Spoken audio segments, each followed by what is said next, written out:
নমস্কার, এরুচর্চায় সকলকে স্বাগত। আমরা জানি যে বছরের শুরুতেই পশ্চিমবঙ্গের স্কুলের শিক্ষক কর্মচারী এবং অন্যান্য পশ্চিমবঙ্গের যে কর্মচারী রয়েছেন তাদের জন্য একটি ছুটির লিস্ট প্রকাশিত হয়। সেই ছুটির লিস্টেই সমস্ত ছুটি নির্ধারিত থাকে, স্কুলে কদিন কটা ছুটি হবে ইত্যাদি ইত্যাদি, বা কর্মচারীরা কত ছুটি পাবেন। তো আমরা এই মুহূর্তে 22/6/2022 তারিখে একটি ছুটির লিস্ট প্রকাশিত হয়েছে দেখতে পাচ্ছি। Government of West Bengal department of school এডুকেশনের পক্ষ থেকে কিন্তু এটি প্রকাশিত হয়েছে। কিন্তু স্কুল এডুকেশনের কোন বিভাগ থেকে? না, State Council of Educational Research and Training, অর্থাৎ ট্রেনিং স্কুলগুলোর পক্ষ থেকে কিন্তু এটা প্রকাশিত হয়েছে। বিষয় কি না, list of holidays for the academic session from July 2022 to June 2023, অর্থাৎ 2022-এর জুলাই থেকে 2023-এর জুন পর্যন্ত যে একাডেমিক সেশন, সেই একাডেমিক সেশনের জন্য একটি ছুটির তালিকা এখানে প্রকাশিত হয়েছে। এবার প্রশ্ন হচ্ছে যে এই ছুটির তালিকা কাদের জন্য, কোন শিক্ষা প্রতিষ্ঠানগুলির জন্য? আমি আগেই বলেছি এই শিক্ষা প্রতিষ্ঠানগুলি হচ্ছে শিক্ষণ যে শিক্ষা প্রতিষ্ঠান রয়েছে তাদের জন্য, অর্থাৎ প্রাইমারি টিচার্স ট্রেনিং ইনস্টিটিউট যেগুলো রয়েছে সেইগুলোর জন্য, অর্থাৎ সরকার পোষিত সরকারি বা বেসরকারি যত রয়েছে প্রাইমারি টিচার্স ট্রেনিং ইনস্টিটিউট রয়েছে তাদের জন্য কিন্তু এই ছুটির লিস্টে দেয়া রয়েছে।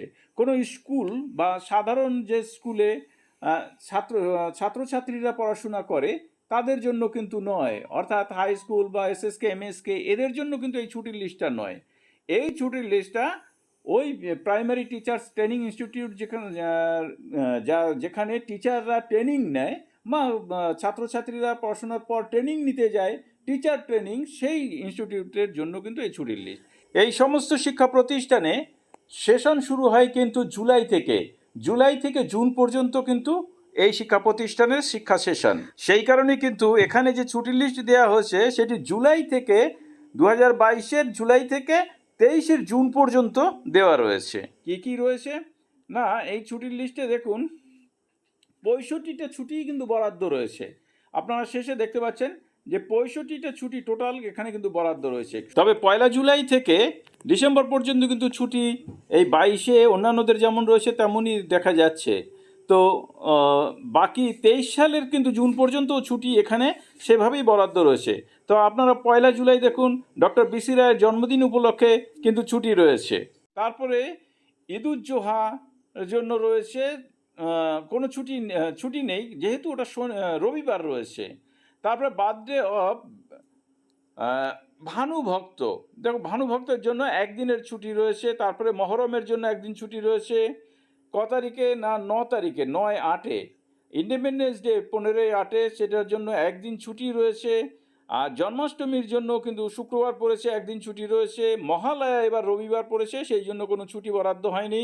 পূজা ভ্যাকেশনের জন্য কিন্তু 9 দিন ছুটি রয়েছে, তার মধ্যে কিন্তু রবিবার বাদ, অর্থাৎ রবিবার নিয়ে এটা বাড়বে। আর কালী পুজো, ভাতৃদ্বিতীয়া অর্থাৎ যে ভাইফোঁটা রয়েছে তার জন্য কিন্তু 5 দিন ছুটি রয়েছে, মনডে টু ফ্রাইডে। আর ছট পুজোর জন্য কিন্তু একদিন রয়েছে, তার মধ্যে একদিন যেহেতু রবিবার পড়ছে তাই 2 দিন ছুটি, কিন্তু একদিন যেহেতু রবিবার তাই একদিন ধরা হয়েছে। বার্থডে অফ গুরু নানক, তার জন্য 8/11 একদিন রয়েছে। Birthday of Birsa Munda 15/11 Tuesday, তার জন্য একদিন রয়েছে। আর রয়েছে নিউ ইয়ার্স ডে, সেইগুলো কিন্তু সানডেতে পড়েছে, নিউ ইয়ার্স ডে। আর এক্সমাস হলিডে এটাও কিন্তু সানডে পড়েছে, সেই জন্য অর্থাৎ 25/12 এবং 1/1/2023 সানডে পড়েছে বলে এখানে ছুটি কাউন্ট করা হয়নি। বার্থডে অফ স্বামী বিবেকানন্দ 12/1 অর্থাৎ 12ই জানুয়ারি 2023 একদিন ছুটি রয়েছে। মকর সংক্রান্তির যেহেতু রবিবার পড়েছে তাই ছুটি নেই। নেতাজির বার্থডে 23/1 তাই একদিন ছুটি রয়েছে যেহেতু ওটা সোমবার পড়েছে। রিপাবলিক ডে অ্যান্ড সরস্বতী পুজো, তার জন্য কিন্তু একদিন ধরা হয়েছে, এটি পালনীয়, অর্থাৎ সরস্বতী পুজো পড়েছে 26শে জানুয়ারি, সেই জন্য ওই দিনটিকে পালনীয় ধরা হয়েছে। আর এডিশনাল ডে সরস্বতী পুজোর জন্য কিন্তু একদিন ছুটি দেওয়া হয়েছে, অর্থাৎ থার্সডে পালনীয় আর ফ্রাইডেতে কিন্তু ছুটি ধরা হচ্ছে। আর যেহেতু রিপাবলিক ডেতে এমনিই ছুটি থাকে, তাই ওটা স্কুলে পালনীয়, তাই ওটা পালনীয় হিসেবেই ধরা হবে। আর বার্থডে অফ ঠাকুর পঞ্চানন বর্মা, এটা কিন্তু শুক্রবার একদিনের ছুটি রয়েছে, শিবরাত্রির জন্য একদিন ছুটি রয়েছে 18/2-এ, আর পঞ্চানন বর্মার জন্য 14/2-এ ছুটি রয়েছে।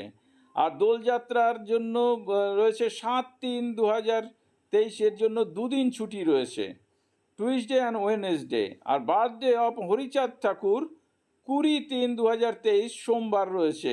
গুড ফ্রাইডের জন্য 7/4 অর্থাৎ 7ই এপ্রিল 2023 শুক্রবার একদিন রয়েছে। Birthday of doctor B.R.. Ambedkar শুক্রবার দিন রয়েছে 14/4-এ একদিন ছুটি রয়েছে। বেঙ্গলি নিউ ইয়ার 15/4 একদিন রয়েছে। ঈদ উল ফিতর 21/4 এবং 22/4 দুদিন ছুটি দেওয়া হয়েছে ঈদ উল ফিতরে, শুক্র এবং শনি। মে ডে 1 মে অর্থাৎ একদিন ছুটি রয়েছে। বুদ্ধ পূর্ণিমার জন্য একদিন ছুটি রয়েছে। আর বার্থডে অফ রবীন্দ্রনাথ টেগর, তার জন্য একদিন ছুটি রয়েছে 9/5-এ। আর সামার ভ্যাকেশন শুরু হচ্ছে 15/5/2023 থেকে 10/6/2023 মানডে টু স্যাটারডে, 24 দিন এক্সক্লুডিং সানডে। আর প্রিন্সিপাল লেকচার ইনচার্জ ডিসক্রিশন এর জন্য তাদের হাতে দেয়া রয়েছে 2 দিনের জন্য, অর্থাৎ 63 দিনের ছুটির কাউন্ট করা হয়েছে। আর 2 দিন কিন্তু প্রিন্সিপাল বা লেকচারার ইনচার্জ যে রয়েছে তাদের জন্য তাদের হাতে দেয়া রয়েছে 2 দিন। এবার আমরা এখান থেকে একটা জিনিস দেখতে পারি যে 2023-এর যে প্রথম দিকের ছুটিগুলো অর্থাৎ জুন মাস পর্যন্ত যে ছুটি, সেটি কিন্তু আমরা দেখতে পারি এখানে পাওয়া যেতে পারে। এছাড়া কিন্তু পুরনো যে ছুটি তালিকা রয়েছে সেই তালিকা থেকেই কিন্তু স্কুলগুলোতে এসএসকে এমএসকেতে বা অন্যান্য যে পর্ষদের স্কুল রয়েছে সেগুলোর ছুটি কিন্তু সেভাবেই কাউন্ট করা হবে। সকলকে ধন্যবাদ জানিয়ে শেষ করছি। ভালো থাকবেন, সুস্থ থাকবেন।